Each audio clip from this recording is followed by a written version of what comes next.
What's up guys, TopTierYugioh here, and today we're going to be talking about the new Subterror support for Maximum Crisis, that being Subterror Fiendess. And so normally I'd like to wait till all the support's revealed, but after playing with Subterror Fiendess on YGO Pro for the past couple of days, I just can't wait any longer. I'm so excited about this card. It's just so good, it does so many different things for the deck that I had to make this video. Let's go ahead and read Subterror Fiendess' effect, what it actually does. It's on YGO Pro, and I'll put a link to this in the description box down below, so check that out if you want to read it for yourself. Save it for yourself or whatever. But Subterror Fiendess is a level 1 Earth Spellcaster type effect monster with 800 attack and 500 defense. The effect is that during either player's turn, when your opponent activates a card or effect, you can send this card from your hand or field to the graveyard and target one Subterror monster you control. All of that before this is the cost, so it is the cost to send from your hand or field to the graveyard and then target a Subterror you control. So then, you can negate the activation and then change the targeted Subterror monster to face down defense. The second effect is that you can target one face up monster you control, change it to face down defense, and if you do, special summon one Subterror monster from your hand or graveyard and face up or face down defense. And you can only use each effect once per turn, of course. And so that's a whole lot of effect. And so before talking more in depth about those, I also want to bring up some of the problems that Subterror has had before this set comes out, just so that we can systematically look at what this card does and then see where it addresses the problems and then sort of the role that it's going to have within the deck. And so I think Subterrors really have 4 major problems. The first one being that you can't really summon behemoths from your hand. And so if only looking at Subterror cards, there is absolutely no way to summon any Subterror behemoth monsters from your hand outside of other behemoths. And there's nothing that you could search off a hidden city, there's nothing that you could summon or do without interacting with your opponent to do so. And so like if you search Nemesis Warrior, you need another monster. How are you going to get another monster? You need an outside engine. That's not good. You look at Nemesis Archer, it has to be destroyed. How are you going to destroy it? None of the Subterror cards destroy stuff. You gotta get another engine. You look at Defender. Defender's just bad. Don't look at Defender. So there are really no ways that you can summon your behemoths, and that's a huge problem within the deck. The second problem is that you can't flip your monsters on your opponent's turn. And so you do have Hidden City, which does flip your monsters face up when your opponent tries to attack while you have a face down Subterror monster, but most people are going to read Hidden City and decide not to attack, or they're going to destroy Hidden City, they're going to get rid of Hidden City whatever way they can, deal with it, or they're just going to deal with your face down monster and then attack. There are a lot of ways to sort of play around that, and generally, you don't want to have to wait till the battle phase in order to use your effects. That's just not very good. And so we need some sort of way to flip on our opponent's turn. Originally, people use, Tarot Tray? Prediction Princess Tarot Tray.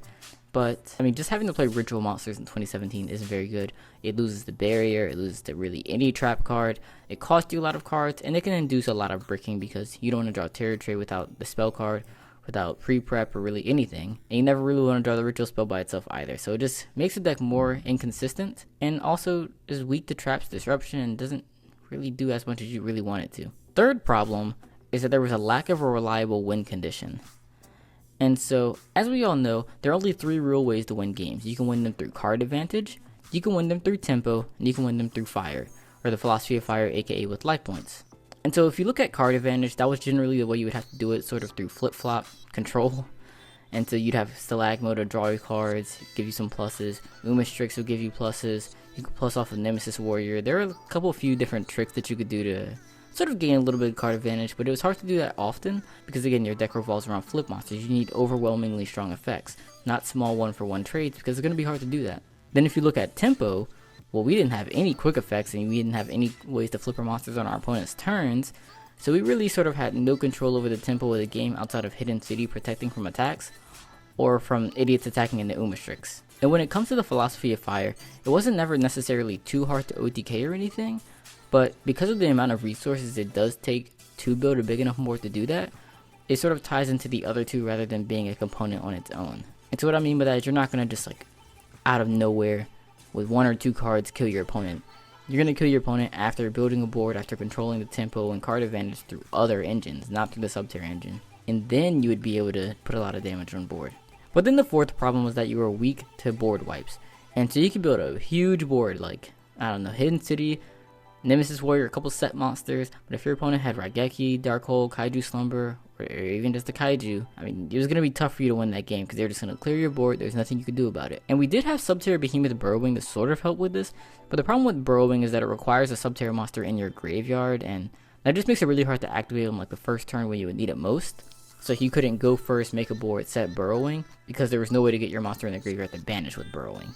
Burrowing is more of like a mid to late game card, which is the least likely time in the game where you'll get your board wiped. And so while burrowing was originally supposed to fix this problem, it doesn't necessarily do that job that well. And so we still need to deal with that somehow. So now that we've brushed up on what Subterror's problems are, we can go back to Fiendess and then look at where it sort of helps this deck. So the first effect is a negation effect, so it is going to help with controlling the tempo, and the negation effect can be activated from the hand or from the field. So this can be on the hand or in the field. All you need is another Subterror, a different Subterror that you can flip face down. And so you can't use this effect if this is the only monster on your side of the field, or if you don't have any other Subterrors on your side of the field. Because part of the cost is targeting a Subterror you control, and in order to resolve, you have to flip it face down. So although you can target itself if it is your only monster, if you send it to the graveyard as part of the cost, you won't be able to flip it face down at resolution, which means you won't also be able to negate the effect. So you need to have a different monster that you can set face down. But nonetheless, this is extremely powerful. Just the fact that you can negate anything, like any card, any effect, and it flips a monster face down. So that really sort of gets back into your engine, allows you to flip them back face up. It allows you to put monsters in defense when you need it.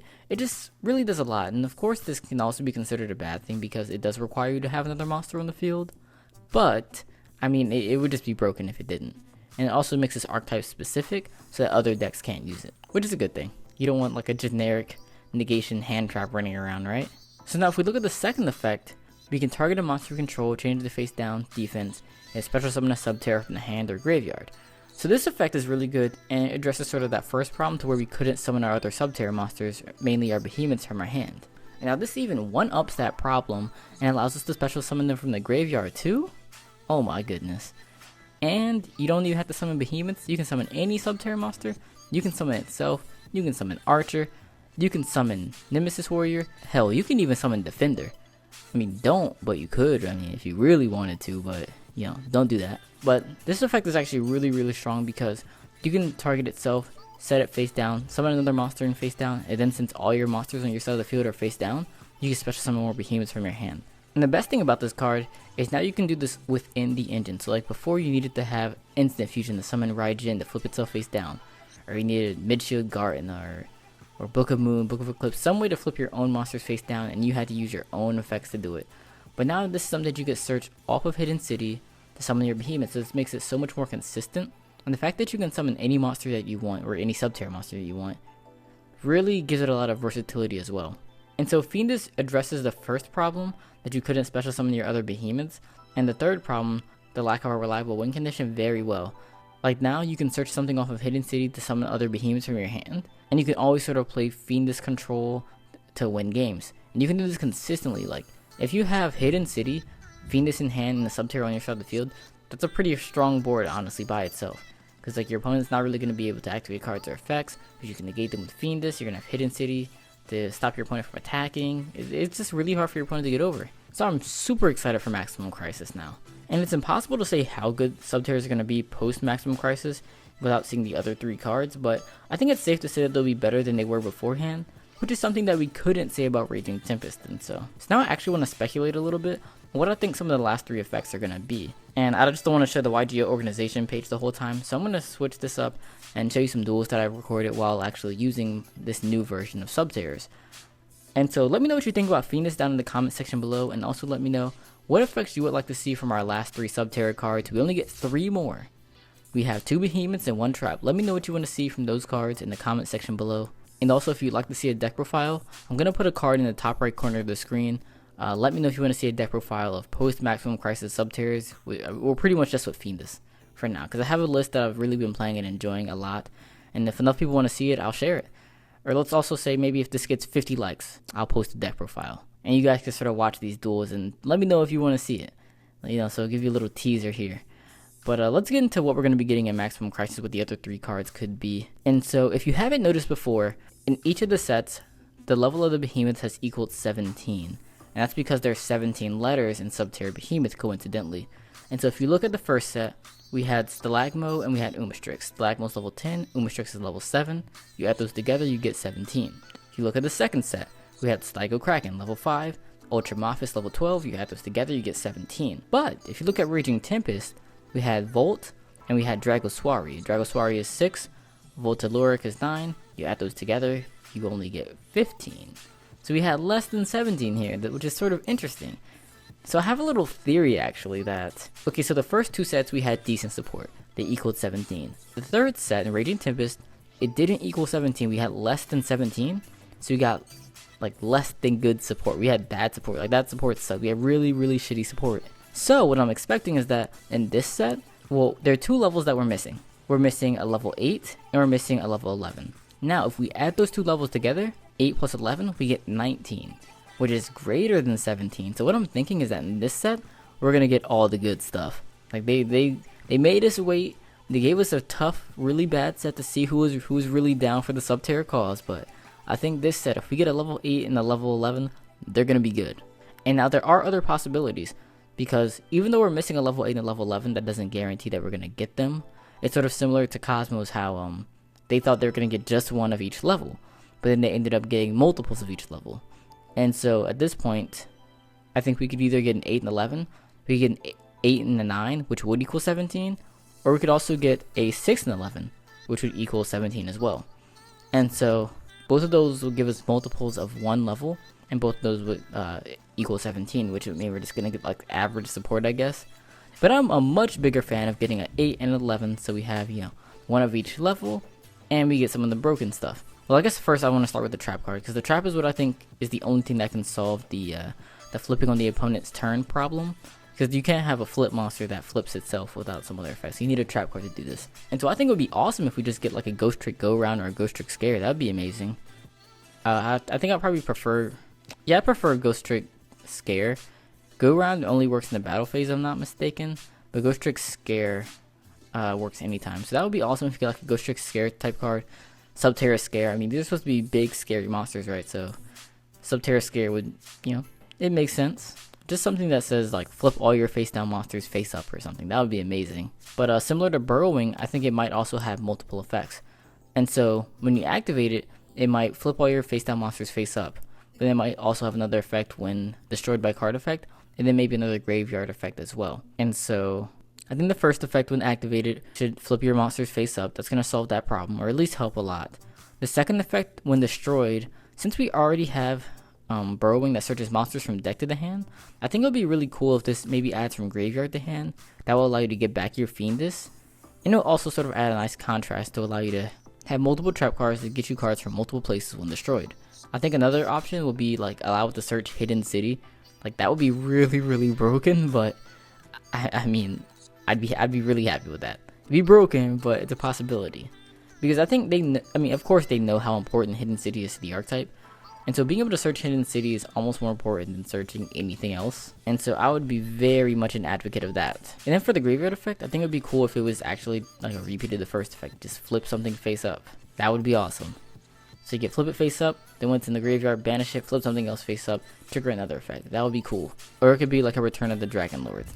So even though, again, Burrowing sort of covers protection from card effects, I think it would be very useful if we had another card that protected us from card effects. So like if a Subterror monster, or maybe if a face down monster would be destroyed by card effect, banish this from the graveyard instead. I don't know, something along those lines would be really good. And then as for the Behemoth monsters, I think we have a few different flip effects that would be useful. Probably one of my favorite ideas that I had would be for it to be like a flip effect Cold Wave.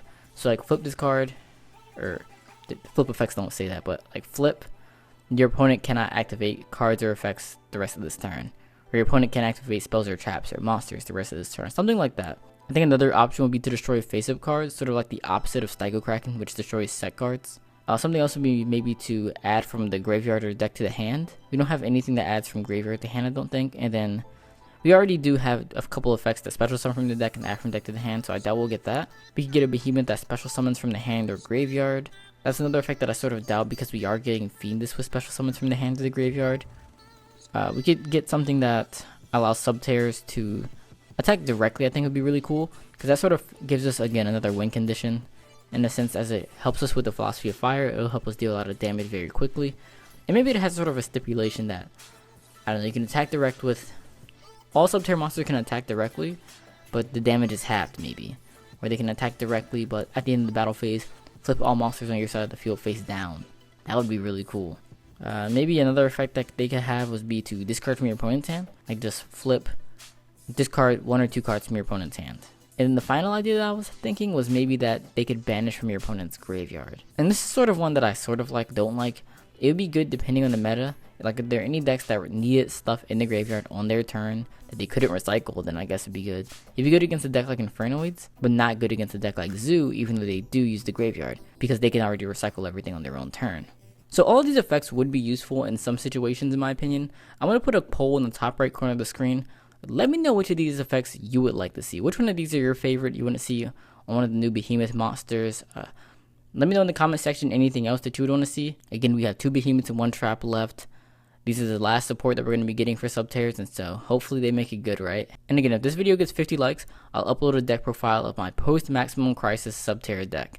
At least the one I was testing in this video. So it's not complete yet, because we still need the other monsters and Trap. But as of now, I mean, I think this is a lot better than what we had before.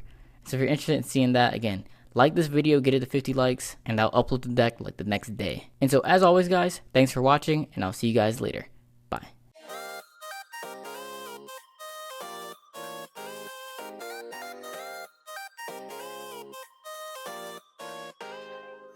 I find myself thinking about our sweet escape. I love to daydream about those memories made when the ocean swept our hearts away.